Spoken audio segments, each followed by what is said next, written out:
नमस्कार दोस्तों, हमारी आज की कहानी है देवरानी के आते ही सास ने किया जेठानी से झगड़ा। कहानी पसंद आए तो चैनल को सब्सक्राइब जरूर करना। निर्मला जी के दो बेटे थे।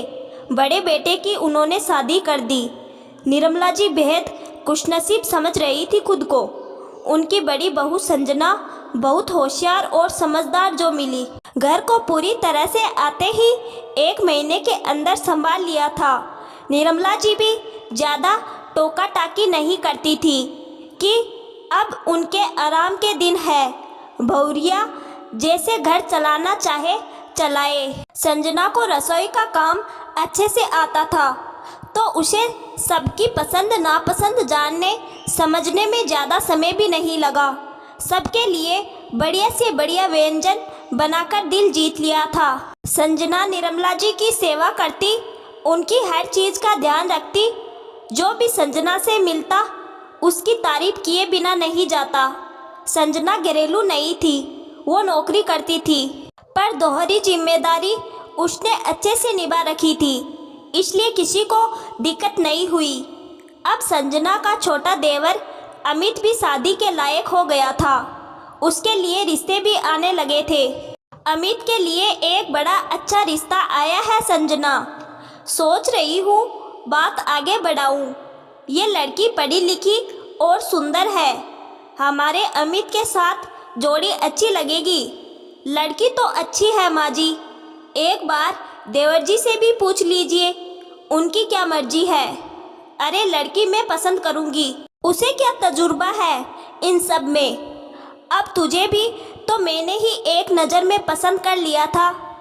अब तू देख मेरी कितनी पारखी नज़र है। अपने पर गुमान करके निर्मला जी फूली नहीं समा रही थी।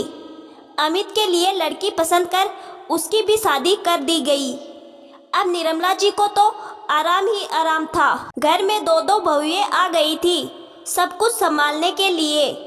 उनकी छोटी बहू देविका घरेलू सी थी, इसलिए उसने नौकरी ना करके घर को संभाले रखने का काम किया। संजना सुबह का नाश्ता बनाकर दिन की थोड़ी सी तैयारी करके निकल जाती और देविका दिन भर रहती तो सबकी नज़र में बनी रहती थी। धीरे धीरे देविका सबकी चहेती बन गई थी। संजना से भी ज़्यादा मान सम्मान और प्यार उसे मिल रहा था।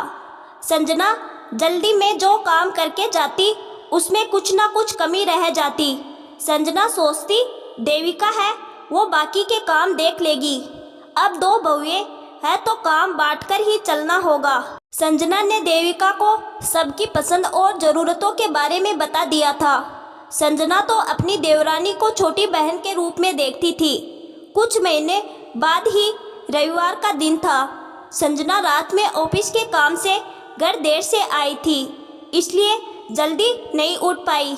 ये सोचकर कि देविका सुबह का नाश्ता बना लेगी, फिर दिन का खाना वो देख लेगी सबका, तो वो थोड़ी देर और लेट गई। पर ये सब देखकर निर्मला जी ने तो बखेड़ा खड़ा कर दिया। मेरी घर की बहुएं इतनी देर तक नहीं सोती, कहकर पूरा घर सिर पर उठा लिया। अब बड़ी बहू तो बेकार हो चली, कहकर सारा प्यार नकार दिया। संजना के दिल को बहुत ठेस पहुंची। उसने अपनी सास से कहा, माँ जी यह बात जानकर मुझे बहुत दुख हुआ कि इतने सालों से मैंने जो दोहरी जिम्मेदारी निभाई वो एक पल में सब बेकार हो गई। मैंने घर और बाहर की जिम्मेदारी को बराबर का हक देकर पूरी शिद्दत से सेवा करी।